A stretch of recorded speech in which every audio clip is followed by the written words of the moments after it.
Tell me, do you watch my reactions? You will. All right, so you guys sent me this article, man. This is crazy. Ben Affleck's Batman movie covered 80 years of unexplored mythos, insider says. Aside from Zack Snyder, a handful of studio executives, Jay Olivia, may know more about DC's original plans for a cinematic universe than almost anyone. As a storyboard artist, he worked on major DCEU movies, including Man of Steel, Batman v Superman, Wonder Woman. He also directed some of the DC's best animated films like The Dark Knight Returns and Flashpoint Paradoxes.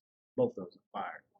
But it's the movies that never saw the light of day that get him the most excited. Olivia is a wealth of knowledge on pretty much everything DC up until he parted ways with the company in 2017, and that includes Ben Affleck's Scuttle Batman movie, which remains shrouded in mystery even 6 years after the actor walked away from the project. I can't really say too much other than it was fucking awesome, Olivia tells him. It was the best. It was amazing. Despite being unable to go into the specific plot details, Olivia was able to share a bit more about the Batfleck movie that never was. Here's what he revealed. Beyond his storyboard responsibilities, Olivia served as a sort of a consultant across the DCEU thanks to his deep knowledge of general source material and The Flash in particular. Those duties extended to Affleck's planned Batman movie, though he wasn't brought on board until the project was already in active development. From my understanding, there were a couple of drafts of it, Olivia recalls, when I was brought on. I don't know whether it was the second draft or something, but it was what Jeff Johns and Ben Affleck had shown me. It was tying together a lot of really cool Batman storylines that had never really been explored. Again, Olivia couldn't go into much detail, but he tried his best to explain what he liked so much about the script he read. I've worked on a lot of Batman things, and what was really cool about it was tying together a lot of really cool Batman storylines that had never been explored, he said. While other Batman movies may borrow from classic comics, Christopher Nolan's Batman Begins loosely adapted the Frank Miller's comic art Batman Year One, for example, and Snyder's Batman v Superman riffs off Miller's Dark Knight Returns. Affleck's take on the Cape Crusader was even more ambitious.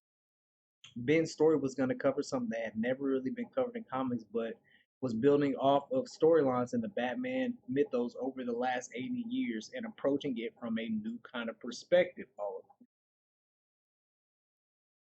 There's a hint of sadness hidden under Olivia's unbridled enthusiasm for Affleck's unrealized Batman movie, and while his time working on the DCEU is full of exciting concepts that he never saw the light of day, it's clear he sees the film as perhaps the franchise's biggest missed opportunity. It was very clever, and there were a lot of things about it that I really loved that I wish I had come to fruition. Olivia says it was a really great project in the beginning. Ben had to step away for personal reasons. I totally understand. But the time that I spent with Ben working on the project was fantastic. Maybe someday I can spill the beans, he added, but I still can't talk about it. This is what I gotta say, man. With the news yesterday breaking out of James Gunn and Gal Gadot staying with Wonder Woman 3, gonna do a Wonder Woman 3. By the way, if Wonder Woman 3 does actually happen, it better be a Elseworld project, because if it's not an Elseworld project and Gal Gadot is tied into James Gunn's reboot, oh, the fans are gonna go crazy because that means a lot of lies have been told. But back to Ben Affleck, Warner Bros. I don't even know if y'all know I exist.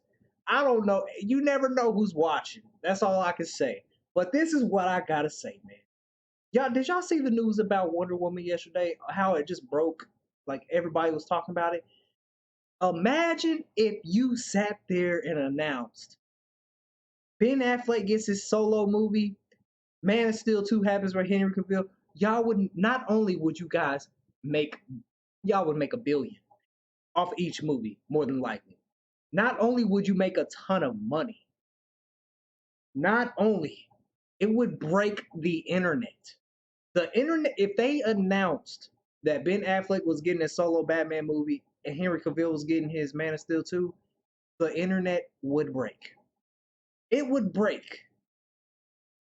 They would make billions of dollars. I wouldn't say billions, but they would Batman and Superman, they would make a billion. Superman for his first movie, I think he made like 667 million. That's off the first Man of Steel. Now imagine Man of Steel 2 with Brainiac, and then after everything that's happened over the years, Henry Cavill, the fans have showed how much they love Henry Cavill. Bro, easy. Bat Everybody when they released the Batman v Superman in theaters, the theatrical cut that the Warner Bros. Cut chopped it all up. Best thing about the movie was everybody was saying was Batman. Was Batman. And that was the worst version of the movie because they chopped it up. But everybody said Batman. If they released Batman solo movie and Man of Steel 2, the internet would go crazy. Warner Bros. Would make money. Like I just don't get it, man. I don't get it. I don't get it. I don't get it. I don't get it. And all I gotta say is, man. Actually, I was listening to the John Campia podcast the other day, and he says he's cool with James Gunn or whatnot. He has no issue with James Gunn, but he said if I'm sitting in a bar with James Gunn and Wonder Woman is not an Elseworld project, he would have to tell me what the hell he is doing for me to understand this because it's not making sense to get rid of Henry Cavill and Affleck but kept Wonder Woman on when this is supposed to be a reboot. He would have to explain to me why in the hell is this happening. So that's the logic I got towards this. If Wonder Woman's not an Elseworld movie, yep, it ain't gonna be good, man. It's not gonna be good. It was already not good once they announced it, but if Wonder Woman's not an Elseworld project, yeah, I don't know, man. It's gonna be even more shambles. I just wish DC could get it together, man. They could, I don't know, sell it, sell it. I just get on the right track, bro. I just want to watch good comic book movie. I want Zach to finish his movie. Why can't we have James Gunn's universe and Zack Snyder's at the same time? You know what I'm saying? Everybody would love it. It's a win-win. Y'all make money, fans are happy. We all shut up. The hashtag restore the Snyderverse. We all shut up. Yeah. I don't know. I ain't gonna rant too much longer, man. But that's my thoughts on this. It's crazy. We need a Batman solo movie because guess what? This is the last thing I'm gonna say. The Flash movie. The very beginning of the movie was the best part of the movie to me. I liked the movie. Don't get me wrong. I thought it was cool. But now that I've learned what the movie could have been, I'm a little mad because it could have been 10 times, 30, 40, 50 times better actually. But the beginning of the movie, that just made everybody want a Batman solo movie. That Justice League to continue on. So I don't know. That's all I gotta say, man. Post your comments down below. Let me know. I can't even talk. I'm so irritated. Let me know what you guys thought, man. I'm gonna catch y'all on the next one, man. 100,000 subscribers is ground time. Let's get it.